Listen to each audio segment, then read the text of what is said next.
Sylvie, how are you?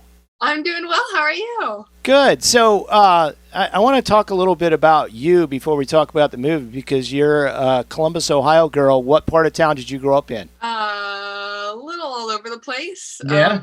I was born right here on Arcadia, Glenville for a little bit, Victorian Village for a little bit, and then for most of my teenage life, I was in Old Town East. Where'd you go to high school?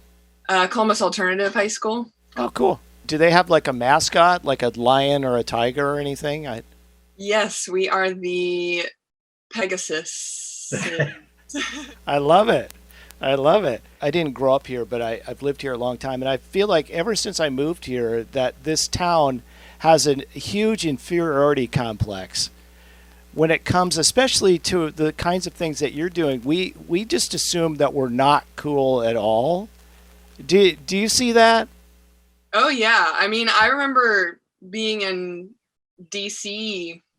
Gosh, I mean, several years ago at this point, probably like 7 years ago, and seeing ads on the subway saying Columbus, Ohio, it's the next Brooklyn. I'm like, man, I don't know about all that, but yeah, I definitely see that. And I think Columbus is cool. I mean, like any city because of the people here. So I think it's just about finding the right crowd. Yeah, it's like any place else. It is what you make it. And in the movie, you and the filmmakers and Bobby and so forth made the city look so cool. I think that people are going to take a new look at us. And we have changed a lot. And we have a great live music scene. We always have. There's so much variety. So it's always been here. It's just now we're putting a little bit of a different spotlight on it. Mm-hmm. Were you the kind of person who went out to see live music a lot, like your character? Are you a real music head? So I do love music, but I have to be honest, and I guess maybe I'm kind of a poser for this, but So to speak. yeah, but I actually have a lot of social anxiety, so I Okay. don't really love being in crowded places. Uh-huh. I love witnessing live music, but the environment is not my favorite. So I don't go out to see live music very often, but I love being a part of it in other ways. Well, that's interesting to me. Did you draw on these anxieties and being in places like a crowded club for your character? Oh yeah. Yeah, definitely. I mean, obviously Lennon is a very like heightened version of the socially anxious person, but yeah, Lennon is pretty much how I feel on the inside when I go out in public, but I've gotten better at I can be extroverted when I really try to. Well, now Lennon is an interesting character because you can tell in watching the film that she so badly wants to be somebody who she isn't. And obviously, we're not going to do spoilers here, but she goes to incredible lengths to become this person that she's not. And it's very painful to watch, which I'm sure that was the aim.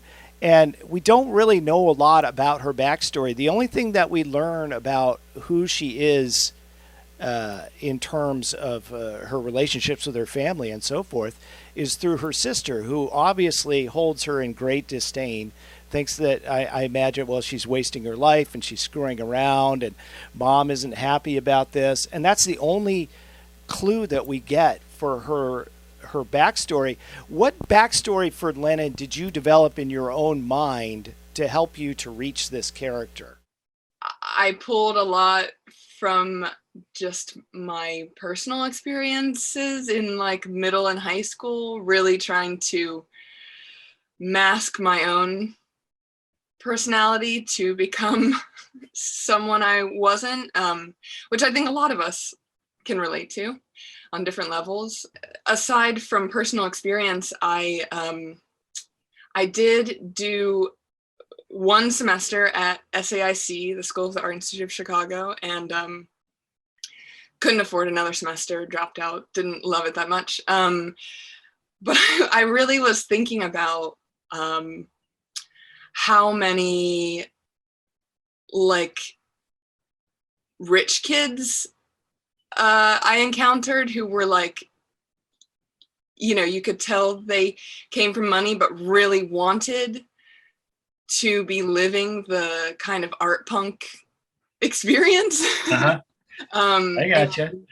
And, you know, you get really the only information you get from Lennon is that she's being given these funds from her parents, you know, like kind of being held afloat that way. And so I don't know. Yeah, I was thinking about a lot of those people just trying to figure out where they maybe belong or want to belong in the art world, but haven't necessarily been exposed to the stuff that now they think is really cool. I feel like I'm not saying it very eloquently, but yeah, I was inspired by art school freshmen.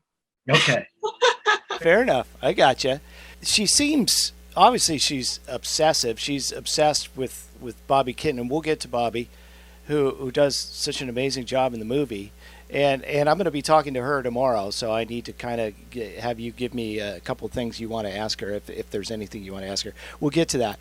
But obviously, not only is your character, Lennon Gates, obsessed with Bobby Kitten and her confidence and her charisma, and which it comes across so naturally, but she's also obsessive in terms of how the steps that she takes to capture all this audio to do her podcast, where I thought it was interesting. I don't know whose idea it was, but she records everything on her phone and then dubs it over onto cassettes. And as an old fart who had to deal with cassettes forever, I find that baffling, but I also found it hilarious.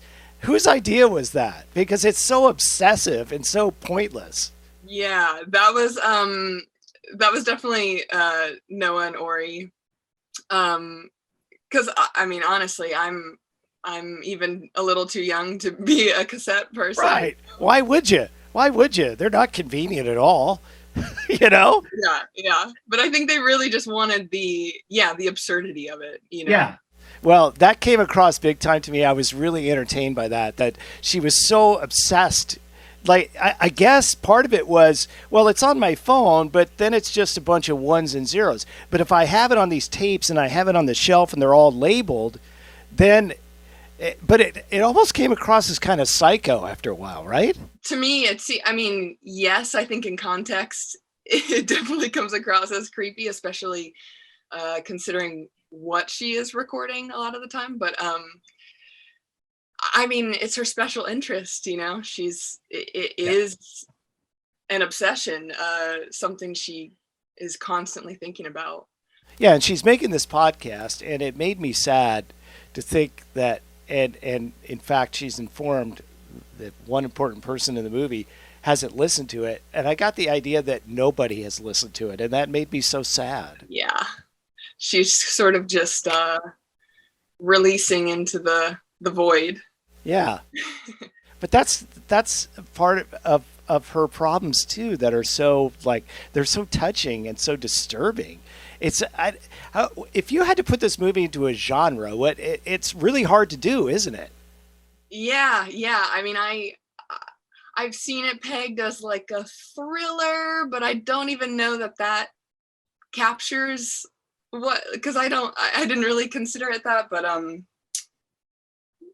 yeah, I think it's definitely, there's something psychological about it, especially when I think so many people, I'm sure plenty of people hate Lennon as a character, but also I think a lot of people can probably relate. I never hated her. I just felt really bad for her. The empathy that you brought to that role, and it was a fine line, because you wanted people to be emphatic with your character, but yet your character has some very dark motivations and is very sadly confused and has all these issues.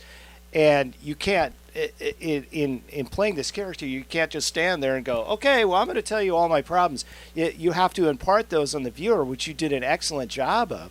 And I find it fascinating that really you were a stand-in for the filmmakers while they found who they wanted to play Lennon. Yeah. Now, how did you did you overtly go, I want to play this part, or did you just go through the exercise with them and slowly but surely you guys sort of came to some sort of mind meld that this would work? Right.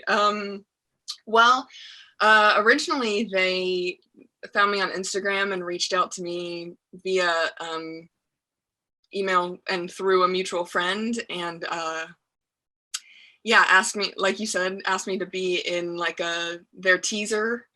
And I had never screen acted before, so when they asked me to send in the self-tape, I was like, okay, I mean, nothing to lose, I guess. And so I did it and did the teaser, and even just that 12-hour day on set, I was like, oh my God, this is so fun. And I just got along with everyone. And I mean, Ori has told me that it was the last scene we shot that day when we were shooting the teaser, which had me covered in blood. This isn't a spoiler because it was totally separate for the teaser.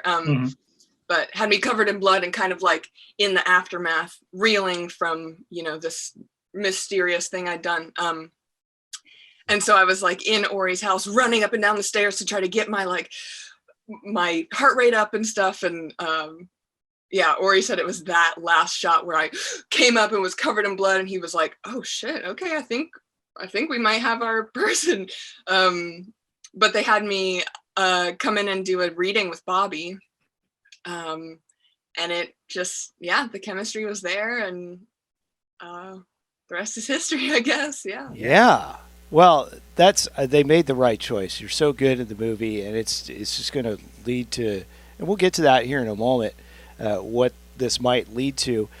You mentioned Bobby Kitten. We know her as the front woman, the long-running front woman of Damn the Witch, Siren, which I always have difficulty saying. I'm going to get them to change the name, because it is hard to say, maybe just for me. They're amazing, and we've been following them a long time. And as soon as you see her in the movie, you go, oh, duh, she should be in a movie. Describe her as you see her, and maybe you didn't know her at all.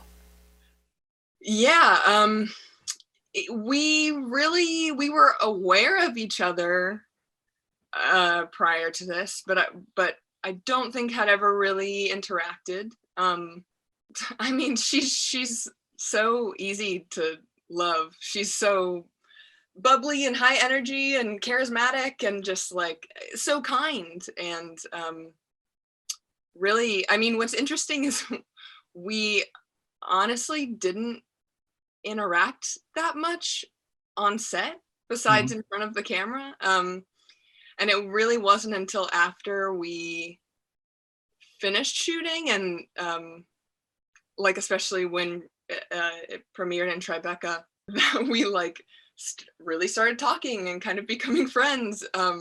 So it was this, I mean, she's very cool and charismatic and easy to love, but it was interesting that we really didn't have that much off-screen chemistry until after we were shooting. And I'm thrilled to have gotten to work with her, and she and Z-Wolf are just doing incredible things, and it's so exciting. And Z-Wolf, if you're not familiar with Damn the Witch, Siren, he never takes that wolf head off, right? Mm-hmm. So did you ever see him without it? Yes, yeah. I mean, we did. He came to set pretty much every day, even if he wasn't in any of the scenes, and would just kind of be on the sidelines hanging out. I mean, they're both. I'm wondering if it's somebody I know, and I don't know who. Possibly. I don't think it's my place to reveal the identity of the great. I love the little scene. It's so funny. It's kind of a little comic relief where he goes into the liquor store wearing the head. And anytime he has a cocktail, I'm like, wait a second, how is he making that work? It's so funny. And he never takes it off. But you know what? He has an important role in the movie, too, because he did a lot of the score, which is really good. I didn't know that until after I watched it, that he had done the score, and it's really good. Yeah, he did not do all of the score, but he does have a few tracks in there, and they're, incredible. Well, I understand, and I think that's part of, and I'm not an actor or anything, but part of the method I think that you described was for you and Bobby, when you were making the movie. I mean, she's locally famous, and you're obsessed with her. And I think if you guys were all chummy, it would have had a negative impact. There needed to be that distance between you, right? Yeah, I mean, I think ultimately it served the film well, because there was a slight awkwardness there, so Yeah. It works, I think. Big time. So the movie premieres at Tribeca, which that's Robert De Niro's festival, isn't it? Did you meet Bobby?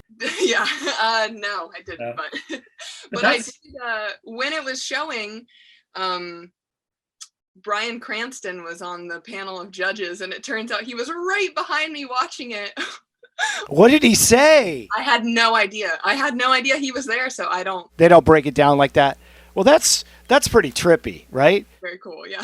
Here it is. You just sort of like, yeah, I'll help you get your little clip reel going so you can get some money to make this movie. And then all of a sudden you're in the movie. Then all of a sudden you're in a theater in New York and Brian Cranston's sitting behind you. That's got to be just, what? That's a trip. It's been surreal the whole time. It still is. Yeah, it's wild. So you're at the phase now, and in the movie business, everything takes so long, especially during a pandemic, and you've been sitting on this thing forever. What is this leading to? And you can share whatever you want, but what is this leading? And I know you've made another movie called Double Walker that I'll have you describe real quick in a moment. But is this leading to an actual movie career for you? I love being on set. I love the process of making movies. I really enjoy acting. I also really enjoy being behind the scenes on movie sets. And so, yeah, I would love to continue to work in the industry. I can't say I'm interested in like a full-time acting career because there are a lot of other things I really enjoy doing too. But I've had some really cool people reach out to me and ask to be involved in various projects since starting with Poser, and I really just enjoy organically meeting people and coming across projects. And so, I don't really have a specific idea of what the future holds, but I'm just excited to keep working locally and working with cool people and hopefully making cool projects. So. Well, that's not something you often hear from somebody in the movie business. If nothing else, this is a great adventure. And you were great in the movie. I want to watch Double Walker. I'm going to rent that on YouTube this weekend. I'm not a big horror movie person. Does it have lots of blood and guts flying everywhere? I mean, making it, I wouldn't have even necessarily tagged it as a horror movie. Okay. I mean, horror in general is about trauma, but to me, Double Walker is more of a trauma movie. There is blood, but it's not crazy. So what's the plot? Oh gosh, I'm terrible at elevator pitches.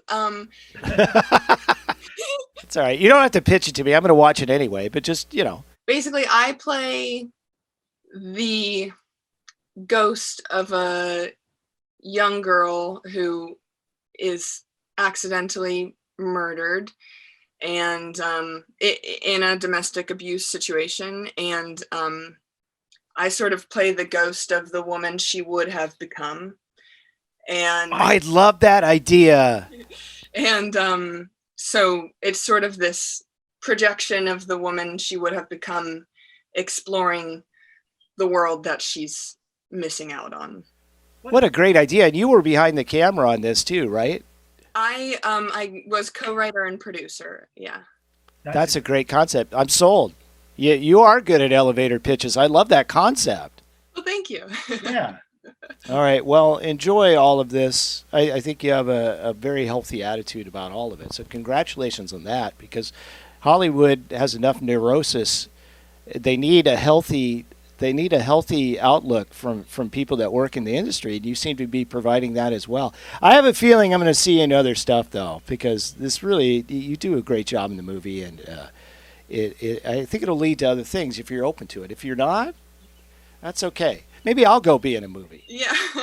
I feel like I should take the opportunity, though, also to plug not only Double Walker, but I was just in another film directed by Hope Madden. It's called Obstacle Corpse. It's a horror comedy, and I got to play the lead in that, and that I think is slated to be released in October, which is kind of crazy. But we just finished shooting that.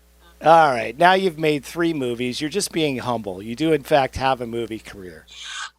Well, you know, I've got a great idea for a Netflix series for you. Let's talk.